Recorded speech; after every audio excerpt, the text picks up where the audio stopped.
సరేనే అన్నయ్య పైకి వెళ్ళిండుగా, నువ్వు కూడా పైకి వెళ్ళి మాట్లాడిగా.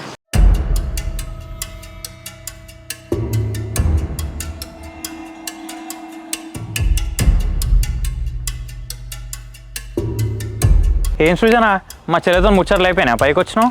సరే మొన్న వెళ్ళమంటే కిందికి వెళ్ళి నా ఫ్రెండ్తో ముచ్చట పెట్టుకుంటా. సర్లే వచ్చేదాన్ని ఎలాగో వచ్చినావు, కొద్దిసేపు మాట్లాడే వెళ్ళు. ఏంటి మరి రిలాక్స్గా పైకి వచ్చినావు? నీ స్టాక్ మార్కెట్ అయిపోయిందా? ఇప్పుడే ట్రేడింగ్ అట్లా అయిపోయింది, అట్లా కొంచెం రిలాక్స్ అవుదామని పైకి వచ్చిన.